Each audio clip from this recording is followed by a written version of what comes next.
Okay, thank you everyone for joining us. We're going to record this and this is going to go online for those who couldn't catch it live. And I think it's also the last evening session of before Pesach. We've had 2.5 weeks of these. Thank you everyone who's joined us for them. Thank God we've had, despite the lockdown, we've had a huge amount of learning going on in the Shomrei virtual community. And I know some people on the school joined us for many of those and others online. So thank you for that. I'm going to try to keep it short because it is B'dikat Chometz night tonight, about 8:30ish. Probably after 2.5 weeks, people know the insides of their house inside out. They won't need to do much B'dika, but nonetheless, there is a mitzvah to do so. So I guess tonight's session, the idea is not necessarily to share ideas on the Haggadah. I know I've shared a few sessions of ideas. Rabbi Moshe and Rabbi Shalvie have also got online, have done sessions with sharing ideas, so those are available.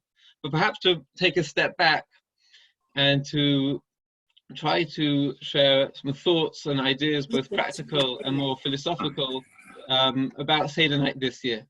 But I think there's two models historically for Seder night in the Jewish people. So you had the original Seder night in Egypt itself, on the night of before we left Mitzrayim. And then we have what the Torah describes and the Gemara elaborates in Masechet Pesachim is for the next 1,000 or so years, you had Seder nights in Yerushalayim in the Beis HaMikdash. And with two very different types of Seder night. The Gemara describes that in Yerushalayim, the Mikdash, the Beis HaMikdash was ram-packed full of people that literally shut the doors closed and push the door closed because the amount of Jewish people gathering in the Beis HaMikdash in Yerushalayim. And it describes the idea of chabura, of people coming together and families joining together, grouping together to make these mass sedarim, and the singing that went on the rooftops in Yerushalayim on the night of Seder night, filling the air with the joy and the song of Pesach. But by contrast, the very first Seder night, the Torah tells us in Parshas Bo would have lain on Thursday morning in Shul, tells us about each nuclear family were barricaded into their houses, they weren't allowed to leave. And they ate the Korban Pesach with a certain sense of hurriedness and haste. They were girded, they were ready to leave. And there was a plague raging outside, and they were, staying safe inside, not leaving. And that was a very different type of Seder. And it wasn't a Seder like for the 40 years of the wilderness. And as I said, once they came into the land of Israel, there was a very different type of Seder, and a type of Seder model which we've by and large copied for the 2,000 years of exile, a Seder night where we try to reach out, a Seder night where we're inviting as many people. It's a night of coming together in a larger family units and inviting friends. And I think this year we're going back to the very original Seder night where we are, once again, either in our nuclear families if we're lucky, but some of us really on our own or just with our husband and wife. So perhaps this year gives us opportunity to reframe Seder night. That's, I think, what we want to do a little bit this evening is, obviously, our usual Seder night is not going to be as it is in the past. And perhaps it's an opportunity to reframe and refocus on some of the deeper themes and really the purposes of Seder night that sometimes get lost in, quite rightly, in the shuffle of the buzz and the conversation and the coming together with a large amount of people around the table. Perhaps we can try focus again what it's supposed to be all about, and perhaps we'll also try to share some tips, both from a halachic perspective and more broadly, some practical tips. It's really an honor to be sharing this and doing this with Rabbi Moshe and Shalvie Friedman. Actually, we had the honor of telling myself and the kids of spending Seder night with them last year, and we'll definitely miss that opportunity this year. So perhaps I'm going to hand over to you guys to share some ideas on, again, the broader aspects of, what is it can we tap into this year that perhaps we aren't in another year, and what is the aim, what are we trying to achieve on our Seder nights? First? Which of us should go first? Okay. So it could be that Shalvie's going to be speaking about whatever the case might be. Whatever Shalvie speaks about will probably be better than what I speak about. So I think I'm going to go first. I've trained him well. I'm going to go first, that I don't get upstaged, or that I get to introduce the main act. You're very sweet. I was introducing the main act. Oh, okay. Well. So what I've been doing this year, and the focus for myself this year is really going back to basics. As you mentioned, Rabbi Shmuley, the ability to spend a more intimate Pesach this year affords us the ability to make things more interactive, more reflective. We don't have to be catering to crowds of 10, 15, 20 people where that ends up being kind of a lowest common denominator type of Seder where you're just trying to please the crowd and keep things moving. Now you can really say, okay, it's just us. We can afford to spend some time working on what's real. For myself, I'm looking at the significance in the continuity of Jewish history that Pesach is. Many people have spoken about this and written about this, that the most important part of the Pesach night is that it's the birth of the Jewish people. This is the beginning of when we become Am Yisrael, the people of Israel. And so we see a tremendous amount of emphasis placed on the fact that the Exodus from Egypt is the defining national event for the Jewish people. So much so that when God himself presents himself for the first and last time to the entire Jewish nation at Mount Sinai, where this is the only time that all of the Jewish people directly hear God speak, the first thing that God says when he introduces himself is, I am Hashem, your God, who not created the universe, not runs the entire world. I am Hashem, your God, who took you out of the land of Egypt. That is the defining characteristic of how Hashem wants us to know him and have a relationship with him. And the question is why?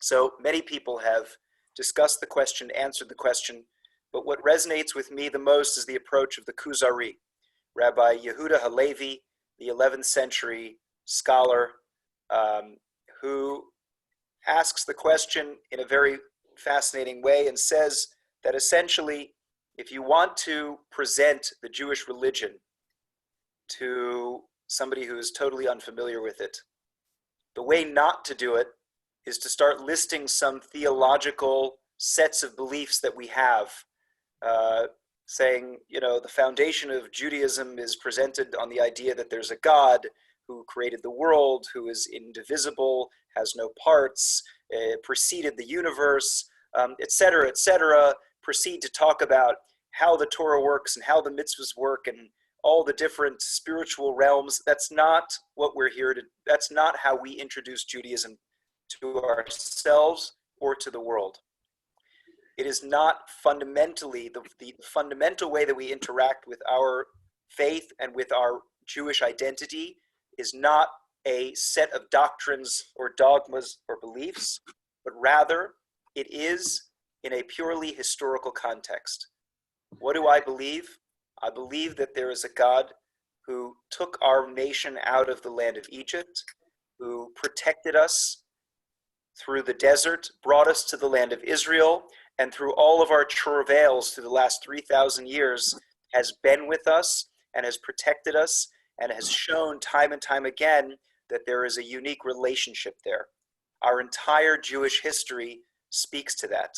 And when we say our identity as Jews, we're referring to not that which we, fundamentally subscribe to in a set of abstract beliefs, but what we see through history. That's essentially who we are. And the beginning of our history is the Exodus from Egypt. Why? Because the Exodus from Egypt tells us a few things. Nachmanides, the Ramban, says at the end of Parshat Bo, Nachmanides says that three crucial things that we have to know from the Exodus from Egypt story is, number one, there's a God who created the universe and therefore can manipulate nature at his will. Number two, that God has knowledge of what happens in the world. It's not a God that's totally removed from the physical world. And number three, that God actively cares and intervenes in history for those for whom he cares about. And therefore, our introduction to what it means to be a Jewish people is not a God that's devoid of any sort of personal relationship, but quite the opposite. That that the basis of our belief is that there is a God who cares. In fact, so much so that Rashi, Rabbi Shlomo Yitzchaki, arguably the most important commentary in the Torah, says that the definition of Pesach can mean one of two things. One is, as we commonly know, to pass over. Two is to have compassion. That God looked at every individual Jew's house and said, I'm saving you, I'm saving you, I'm saving you. So this year, when I think about what is the fundamentals of what I'm getting back to on Pesach this year, it's we have to teach our children and we have to teach ourselves that Pesach and the story of Exodus from Egypt is all about what has happened to us through history. That we see that we are a people who has a special relationship with God, that God cares about us, and time again we see that in our own lives. That's the, as you said, Rabbi Shmuley, that's kind of getting back to the core and having the time to really think about what it's all about.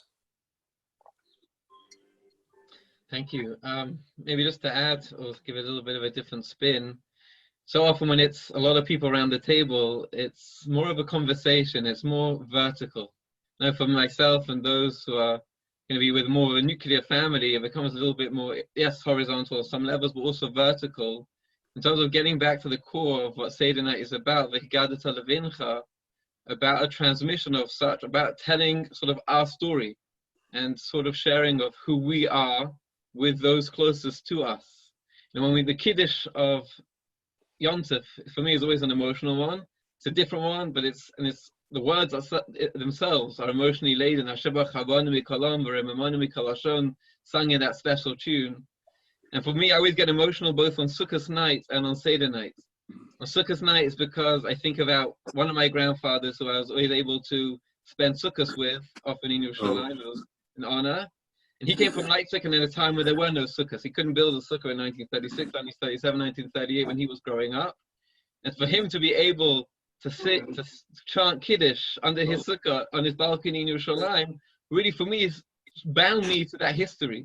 That sort of sense that there's a sweeping history and I'm part of that. And that Jewish people goes through dramatic things, but we're still able on that Yom Tov night to raise that glass and say Kiddush in that way. And on Seder night, I think about my other grandfather. I never spent Seder night with that grandfather. We spent Sukkot with the other grandfather. I think on Seder night, I grew up many times in Sukkot. Actually, this year passed away. So for me, this year will be the first year of Seder night not being able to, him not being here. And again, it's again that feeling, that sense of link to the generations of being part of something much bigger. And indeed, when we frame, the Rambam frames the mitzvah of Sipur Yetzias Mitzrayim, like the mitzvah of Talmud Torah, it's not two mitzvahs, but one mitzvah of to learn and to teach. So too is Sipur Yetzias Mitzrayim. A lot of it is the story we tell ourselves, but again, also the story we're trying to bring in the other members of our family. Of course, a story of the act of the Haggadah is telling, but perhaps also a story that we're trying to write ourselves, a story that we ourselves are ongoing and part of, and things we have to hopefully we share. I think thinking back myself, there are probably many stories I never asked my grandfather about his Sedarim when he was on the run from the Nazis in 40, 41, 42. Maybe I should have. Maybe that's the time to share those special Seder nights that make, that radiate through our life. For myself, I know I spent one very special Seder night with myself, my parents, one of my brothers, and Diane Antra and Rebbetzin Antra. That was all the people at the Seder night table. It was an incredible opportunity to spend it with one of the greatest rabbinic luminaries of Anglo Jewry, of world Jewry, to spend it at his Seder night. Happened to be that how it ended up. His family were abroad, my family were abroad. We just ended up at the Seder night together. And for me, that's a very, very special memory and very special opportunity I had. And despite the small numbers, that Seder night is definitely one which is seared into my memory and very much part of my relationship with him and my whole religious identity. So again, I think going back to that vertical relationship that perhaps we're sometimes lost when it's a bigger crowd, to try to share both from where we come from, the story we're trying to write in our own lives and pass on, but also an opportunity to share some of the Seder nights and the Seder night experiences that have played into who we are. Rabbi Shalvie, do you want to add anything to this? Yeah. Sorry, I think that's an awesome point.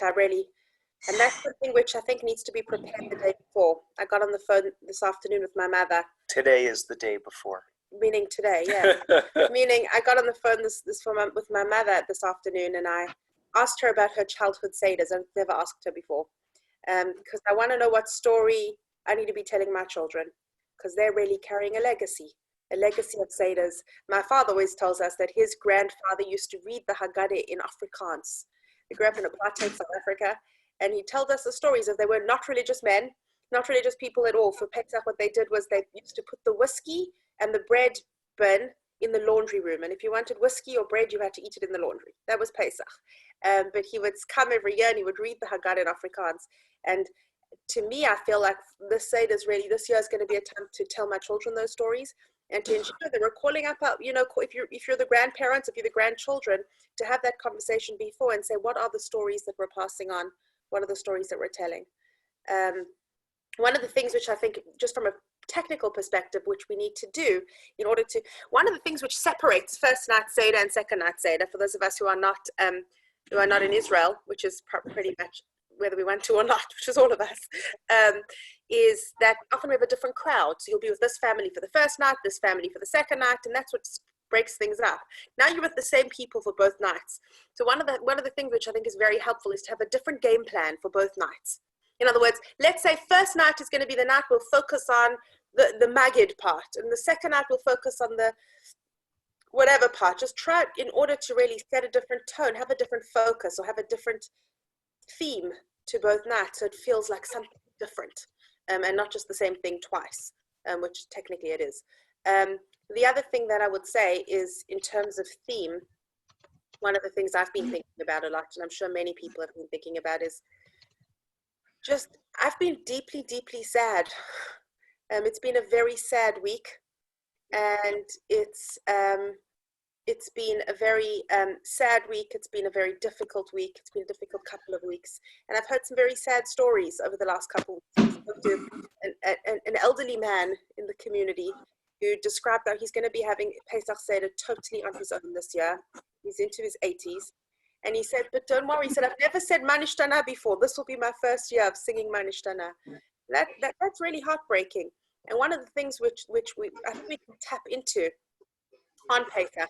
I mean, not just that, there's also there's older singles whose dating life has just been put on pause because there's no one to meet, because there's nowhere to meet them. There's people who are in the middle of fertility treatments who had to stop their fertility treatments halfway through because the hospitals are shutting down and they're not helping them or seeing them.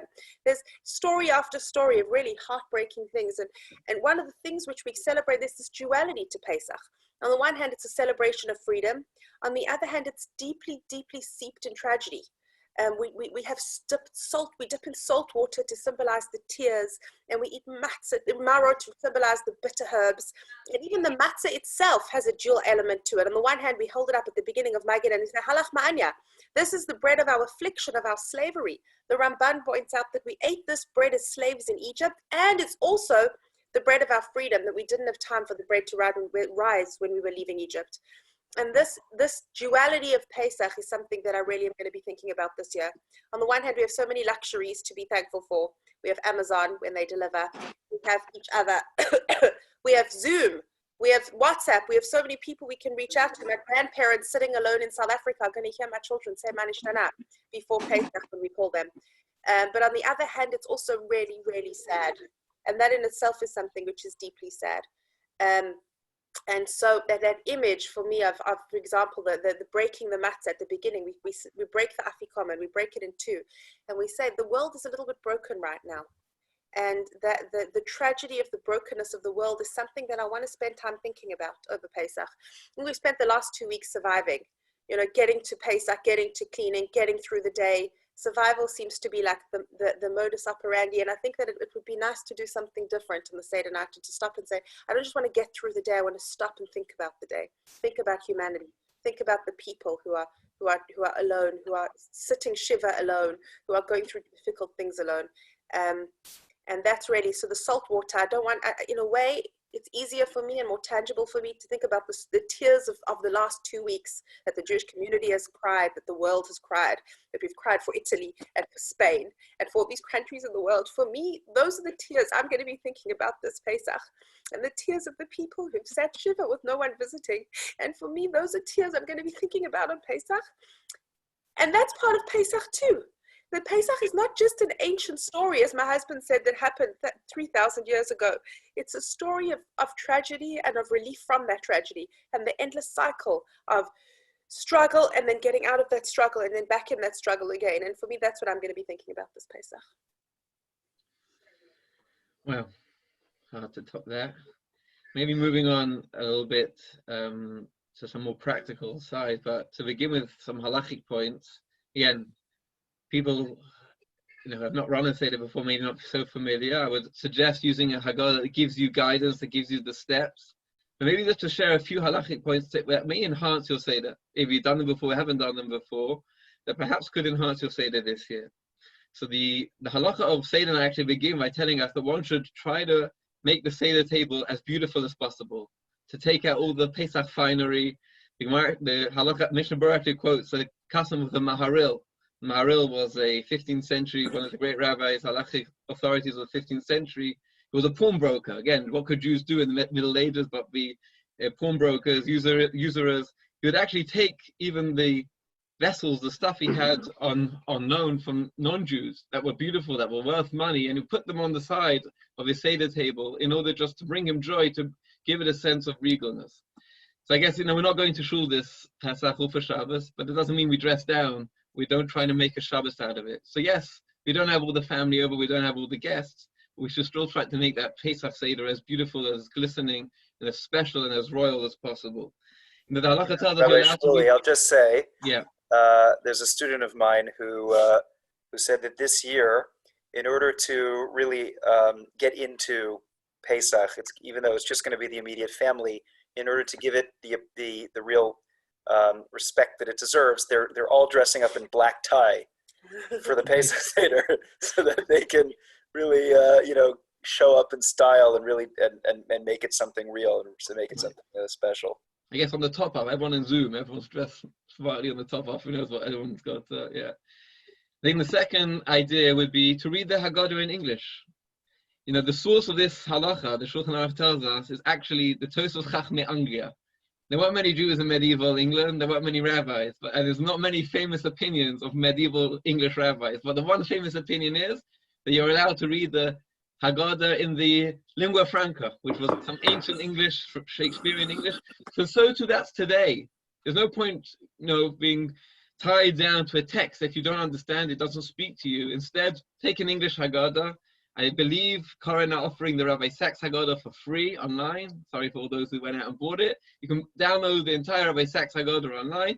So you definitely have one with a great English translation. Read it in English. Besides the paragraphs of Rabban Gamliel about Pesach Matzah Mara, read it in a language that speaks to you, and try to get a translation that is as rich and and brings it to life as possible. Can I jump in there? Sure. I think another way to do it is to also make it, fun or interactive. Is to quote my 6-year-old, to use voices.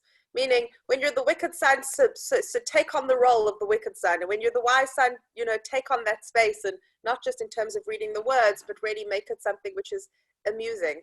Right. I was going to say, there's actually different characters in the Haggadah if you think about it. So you always have the child or the Manishtana, that parent who's answering it.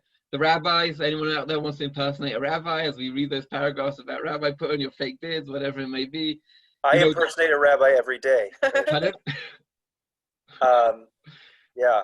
I'd also add to that, in terms of this, I think just everyone you need to get people to get outside of themselves just a little bit.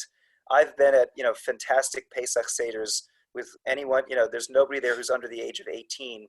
And the person running the Seder was still saying, whoever asks a question gets a marshmallow.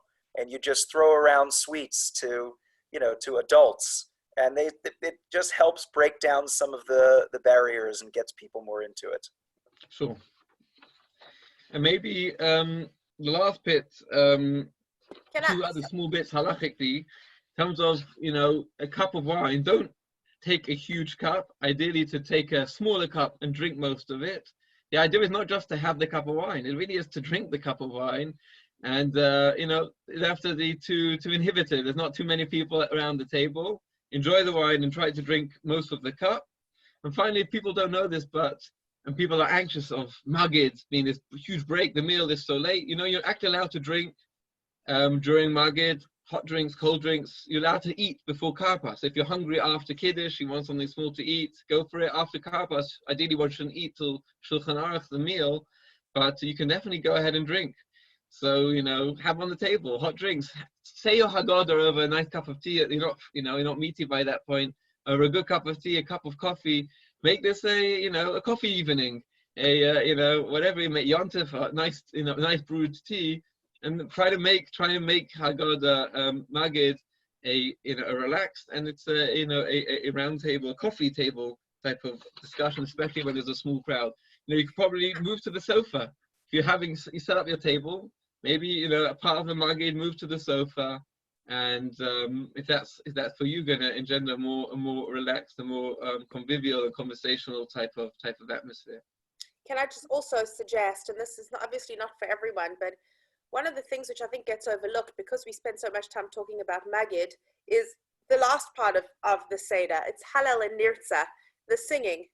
And there's such great songs. And my husband and I, when we were first married, we went to run a Pesach Seder in a small town called Klerksdorp in South Africa.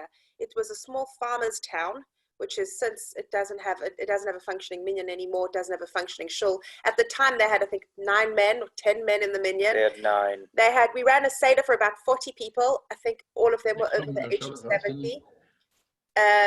It was almost all of them were over the age of 70. These were like really old school, dying Jewish community. All the young people had moved out. And we had such fun because we got them to, when we get to the Nirtza part, we did the story of Chad Gadyav, the goat. And we got each of the people to put on a different animal sound when we got to their animal. And it was outrageously funny. We didn't think it would work because everybody would just think with these 2 kids who were trying to get everyone to put on animal sounds. But it was awesome. And it was like such a highlight of the evening. So really spending time on Nirtza with, the Who Knows One and Chad Gadya, and there's such great songs to enjoy that if you, maybe do the Magid but quicker one night and make the focus Hallel and Nirtza on that night, that perhaps could be a nice way to also just enjoy the evening more.